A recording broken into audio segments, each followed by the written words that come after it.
Tonight on Reporting Scotland, 300 jobs at risk in Fife as furniture maker Havelock Europa prepares to go into administration. We're at the EU summit in Brussels as the Scottish Government says precious time is being wasted in the Brexit negotiations. Also in the programme,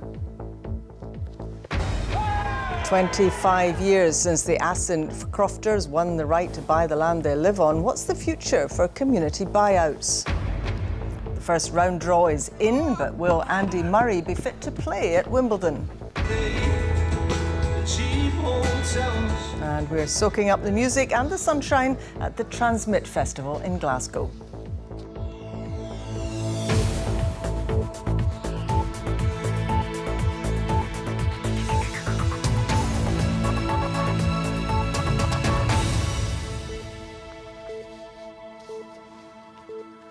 Good evening. A Fife furniture company has confirmed that it's preparing to go into administration, putting 320 jobs at risk. Havelock Europa, based in Kirkcaldy, makes furniture and fittings for shops and public buildings. It hopes a buyer will step forward over the next few days. Katie Hunter has more. It's one of Fife's major employers. Around 300 of Havelock's 320 staff are based in Kirkcaldy. This morning it announced its intention to appoint administrators in 10 days' time. Community leaders are hopeful a solution can be found. It's disappointing news for Mid-Fife and for Kirkcaldy in particular. However, I am optimistic that once the technicalities of the administration process over the next couple of days, 10 days or so, go ahead, there is a possibility. We've got to be optimistic that given that we have a quality product, a quality workforce here, that we can find an outlet that's going to be positive. Havelock's had some major clients working on interiors for House of Fraser, Halifax and Harvey Nichols. The company's also been involved in various public sector projects, including Boroughmuir High School in Edinburgh. And it's a downturn in public sector work it blames for its current financial woes. Today's announcement hasn't come as a huge surprise. The company posted an annual loss of more than £5 million last year. And on Wednesday, trading in its shares was suspended. Fife's had its share of economic blows recently, including job losses at Bifab. People in Kirkcaldy are disheartened to hear another major employer is in financial trouble. I think it's terrible, a terrible thing for the whole place. It's not unexpected because they've been having problems over the years. Absolutely shocked and disgraced, really am. It's terrible. Talks to try and save the company have been taking place here for much of the day. Staff have been told to report for work as normal on Monday. Their longer-term future is less certain. Katie Hunter, Reporting Scotland, Kirkcaldy. Labour is highlighting new figures that suggest a funding gap in the NHS as Jeremy Corbyn visits Scotland to promise extra cash for public services if Labour wins power across the UK. The Labour government will put £3 billion more devolved money into Scotland for a Scottish government to decide where its priorities were.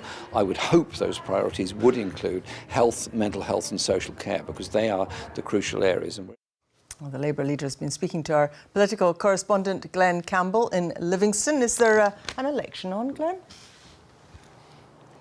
No, there's not, and there's not supposed to be another UK general election until 2022, although Jeremy Corbyn, speaking here in Livingston today, thinks it could come sooner as a result of Brexit. And if and when it does, he says a Labour government, should it be elected, would raise more money for public services with higher taxes on wealth and on business. And Labour say that's particularly needed in Scotland, where new figures suggest the NHS, its health boards, are likely to be £131 million in the red by the end of this financial year. But the Scottish Government is not convinced Labour could do any better with the NHS than they are right now. Glenn Campbell, thank you very much. We are ourselves as a government recording the highest level of investment in the NHS in Scotland of any government since devolution, £13 billion, which is considerably more than either Scottish Labour or indeed the Conservatives. That's the new health Health Secretary and the Scottish Government confirming that 4 health boards, Tayside, NHS, Ayrshire and Arran, Highland and Borders, are going to need government help over the next few years to balance the books. And that's the challenge for the NHS as it approaches its 70th birthday. The more it does, with the more money it has, the more demand seems to increase as well. Glenn Campbell, thank you very much indeed. Apologies for one or two wee technical problems there. I nearly cut Glenn off in his prime. But as part of our coverage of the NHS at 70 series, we've been behind the scenes at the Garscadden Burn GP surgery in Glasgow's Drumchapel. It's a deep-end practice, one of 100 working in the most deprived communities and trying to address the underlying social causes of their patients' medical problems. No 2 days are the same in general practice. You're constantly firefighting, very busy. You could come into problems in the morning, either IT or a blocked toilet or no milk for the coffee. Yeah, very, very busy. Yeah, 3 o'clock, Dr. Mayer. Yeah, no worries at all. What's your date of birth? A lot of the questions we're asking, we're actually doing it to try and find a quicker way or a better way for you to be seen. It's not that we're trying to pry your information, we are purely just trying to get you seen by the quickest and easiest person to do that. It's constant, absolutely constant, and you don't know what you're going to have at the end of the call, so you have to really think on your feet. Community addictions don't seem to be able to do anything for her at all. They can't offer any rehab. Okay, so does she live on her own? She is now, yes. Okay. Because the children have been taken into Dad's care completely now. And do they still have contact with her, or? No, they haven't spoken to her at all. She phones them and they won't answer the phone because it's like, I can't deal with this anymore. So she's just lost her job and things have got, and her mum is obviously really quite upset with her that she's just spent £4,000 on private rehab and she's relapsed. So. Okay, I'll try and make contact. Thank you. David? Nurses now do a lot of things that GPs used to do. A lot of practice nurses are now prescribers and have been for many years, and that has advanced their role. They work much more independently than they have in the past, and it allows GPs to do different jobs that they couldn't do. So it's just broadened the nurse's role. So you're worried that this is going to cause a problem between you and your partner?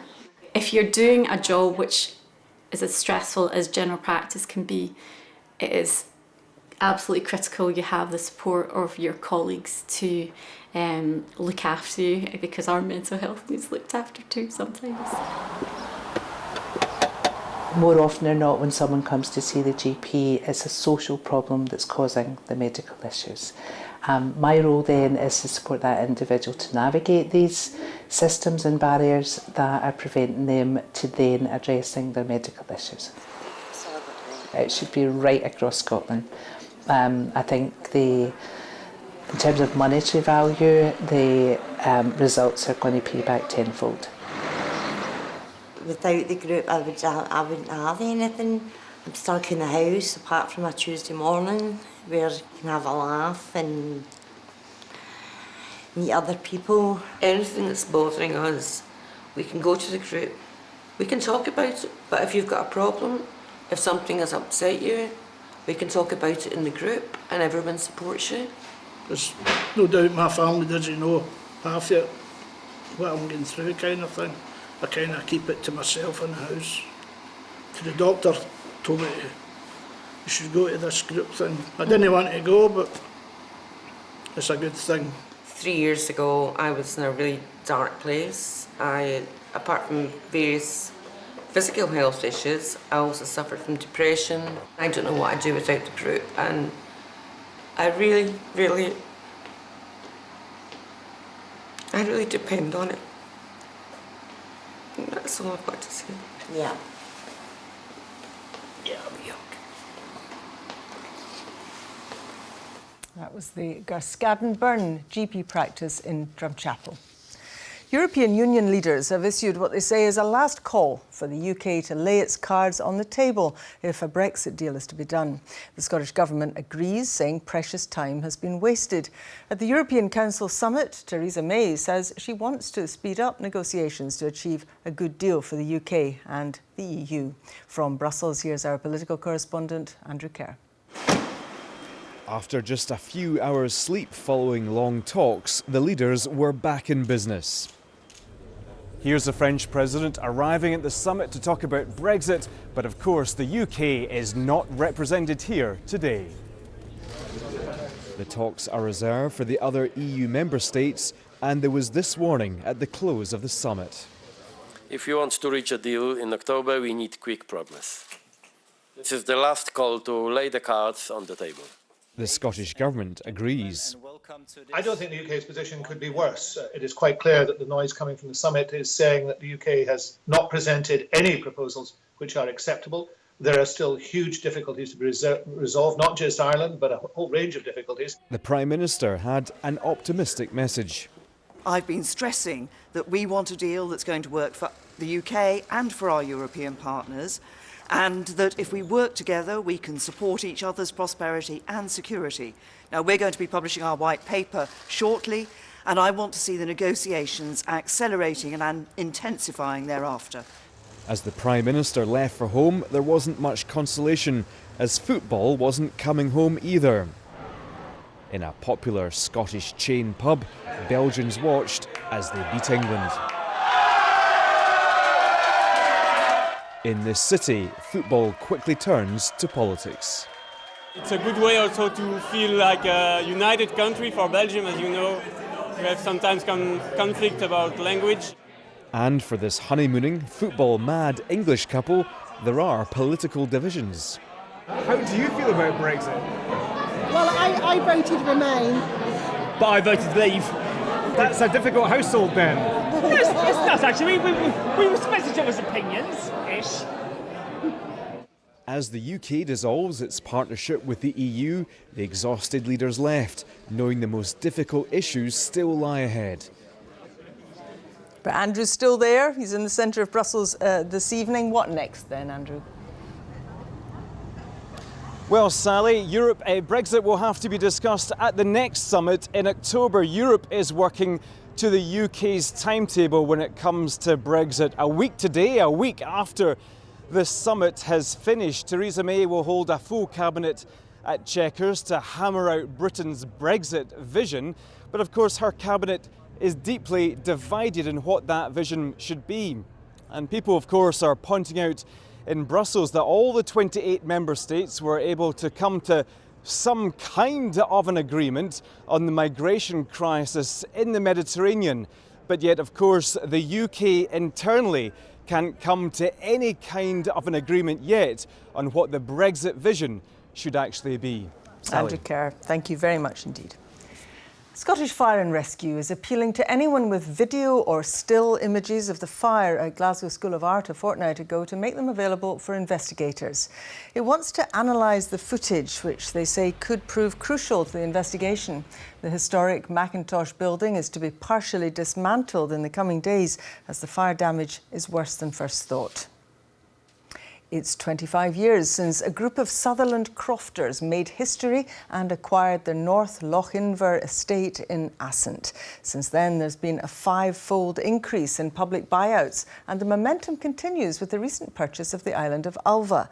But a historian believes it's time that communities started taking back some of their more portable assets, such as the famous Lewis chessmen. Jackie O'Brien reports. Community land ownership has become mainstream since the historic purchase of the North Lochinver estate 25 years ago. The Assynt crofters have struck a historic blow for people on the land right throughout the Highlands and Islands. Over the years, there's been a huge shift from the purchase of big land estates to smaller community assets. And some local groups have got their sights set on more lucrative possibilities, including the mountain resort here in the Cairngorms, as well as one of Scotland's busiest tourist attractions. The community of Drumnadrochit is in talks with the authorities to take over the visitor centre and land surrounding Urquhart Castle on Loch Ness, currently owned by Historic Environment Scotland. We have a huge influx of tourists in the summer and that dies away over the winter months. What we want to do as a community is become much more sustainable all year round, try and even out that tourism, but also create sustainable jobs throughout the year to provide facilities and services within the community that benefit the people that live in the community. Community ownership has become just as relevant in urban areas with the expansion of land reform rights to Scotland's towns and cities. I think it's quite exciting and very healthy that communities are now thinking more ambitiously about the kind of assets that they want to own and manage as part of a long-term approach to actually developing the facilities, the services and the resilience that communities need. So where next? Some experts argue that it's time to push the boundaries even further. There are an awful lot of more portable such assets that were taken out of places like the Highlands in the past and arguably ought to be back here again. I think of obviously the Lewis chessmen from Lewis and the St Ninian's Isle treasure from Shetland. Community ownership is now seen as a human right by many, and all eyes are on which move will be made next. Jackie O'Brien reporting Scotland in the Highlands. You're watching BBC Reporting Scotland. It's 7:15. A reminder of tonight's top story. 300 jobs at risk in Fife as furniture maker Havelock Europa prepares to go into administration. And still to come, what can we learn from the Dutch when it comes to getting on our bikes?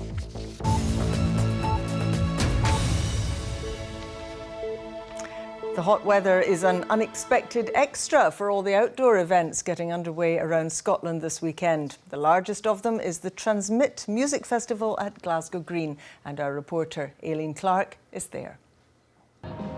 Well, the Transmit Festival well underway here on Glasgow Green, and people have been pouring in here since the doors opened just after 12 o'clock. Now, organisers reckon there'll be around 40,000 people here tonight. Over the weekend, they're expecting 140,000 altogether. Now, yes, people are here for the music, but I tell you, they're really happy about the weather as well. The sun is out and the bands are on. The Transmit Festival this year has grown from one weekend to two, and acts like the Arctic Monkeys and Stereophonics have attracted fans from near and far. I've been to many festivals where it's been raining all weekend, so this is great for me. Beautiful. No suntan lotion, just going to burn you a crisp. From Swansea, South Wales. South so Wales. We've come up here for the weekend. Up to see the Forex tonight. Yeah. We've come from Belfast and it's really beautiful. Loving the weather. We've come from Wicklow in Ireland. We can't get over the weather. We've been so lucky. With the weather forecast this year, festival organisers are advising to pack sun cream rather than a pack-a-mac. Definitely, wear sun protection. Now, normally when we say that in Scotland, people go, you're having a laugh, Jeff, and they turn up without it and then they get sunburn. At least you won't need wellies and you don't need to prepare for mud. We can guarantee that. There's a visible police presence at the festival, and fans are being urged to make sure they drink plenty water along with the wine. There is water available at numerous sites within the venue. You will not be allowed to enter the premises or enter the venue with a bottle of water that's full, but you'll be allowed in with an empty bottle that you can refill at numerous places within the venue. But this sunny weather isn't just a bonus for the festival goers though. James Bay, one of the acts here today, performed an outdoor gig in Glasgow 3 years ago in the most torrential rain. So he's seeing this city in a whole new way today, as he told me just before he went on stage. It's nice to see, and I've been at festivals in Glasgow over the years, and I have known some rain and I've known some mud. So this is a breath of fresh air. And what difference does it make to you as a performer? The festivals I've played in Glasgow in the rain, it hasn't changed anything. They bring the party regardless. And that party will go on throughout this weekend and next. Well, that's James Bay. You just saw him in the package. He's now on stage in the middle of his set. Of course, once he comes off, there's lots more music here tonight. The Stereophonics are the headliners here. So a big night of music ahead. Aileen Clark there. Two-time champion Andy Murray will play Frenchman Benoit Paire in the first round at Wimbledon next week if he decides he's fit enough to compete. He says he will most likely be fit to play in the championships, which start on Monday. Kardine Idsan can tell us more. Practice session in the southwest London sunshine for Andy Murray here at Wimbledon on the day of the draw. We were wondering, would Andy Murray be a part of it at all? Well, he was, and someone who knows him very well indeed has been reflecting on what came out of the hat. He plays Benoit Paire, Frenchman, who's is very talented, quite likes the grass. In fact, pushed Roger Federer, had 3 match points against Federer just a week or so ago. So that's a tough draw. And then potentially Shapovalov and also Del Potro. A couple of days to decide, really. The word from the horse's mouth, most likely he will play.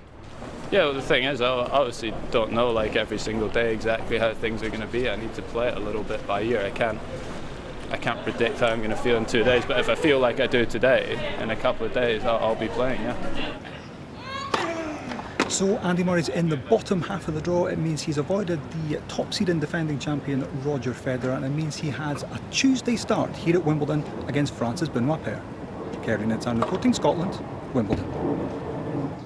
The Scottish Government has told the BBC that it's increasing investment in cycling and learning from countries like the Netherlands. Anna Holligan got on her bike to find out what Scotland could learn from the cycling capital of the world. How do you build a cycling utopia? The Dutch love affair with the bikes starts before they can even walk. Parents feel safe doing this because they are protected by the infrastructure. We often hear it's geared towards cyclists, but we want to give you just a glimpse of what that actually means. Segregated lanes mean cyclists have their own space. They don't get squeezed between the cars and the curb. Priority bike roads tell cars to behave like guests. Cyclists have their own traffic lights. And because they're experiencing this cycling culture so early, the Netherlands is literally breeding a bike-conscious society. Most drivers are cyclists too, which means they tend to be more considerate, knowing next time it could be them in the saddle. So how does all of this compare to where you are? There's a few places where you kind of get dumped into the middle of a road where there's not really much you can do about it, and you have to kind of fight with the traffic and people don't really give you much space. So Charing Cross can be a bit of a mare at times, but apart from that, because I've been cycling for years, the traffic doesn't faze me at all. Could do with more infrastructure, and the one thing that's frustrating is using shared use paths like this one down here. They could do with more segregated cycle structure for cyclists, definitely. I think especially for people who aren't as confident on the roads. The Scottish Government has responded, telling the BBC it is increasing investment in active and sustainable transport and focusing on more segregated infrastructure. There are more bikes than people in the Netherlands. Cycling isn't just a hobby or sport, it's often simply the most practical and fastest way to travel. Although the school run does look a lot more fun here. And actually, research has found people who commute by bike are happier than those who take the car. In Utrecht, they recently opened what will eventually be the world's largest bike parking garage with space for 1,200 bicycles.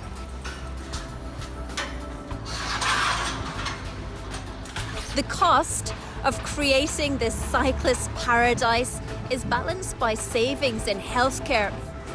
Anna Holligan for Reporting Scotland in the Netherlands. 80 individually designed penguin sculptures have gone on display across Tayside and Fife as part of a 10-week charity art trail. The Penguin Parade, which launched in Dundee, includes inspired by characters from Star Wars, sports and comic books. The 5-foot-tall sculptures will be auctioned at the city's V&A Museum in the autumn to raise money for the cancer charity Maggie's. Now let's see what the weather has in store for us this weekend. Gillian. Thank you, Sally. It's been another remarkable day of weather, not only because once again we've seen temperatures in the high 20s in quite a few spots, but there have been marked contrasts too. This was the picture across much of Scotland, especially in the west. Unbroken sunshine, but head to the east coast and the Moray Firth coast, a much greyer picture with mist and low cloud hanging around for much of the day.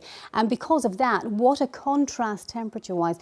28 Celsius was our top temperature in the southwest, but half that on the east coast and around the Moray Firth coast in those cooler and cloudier conditions. So this evening, yes, there will be plenty of evening sunshine across western and central Scotland, but overnight we'll see that mist and low cloud seeping inland, becoming fairly extensive.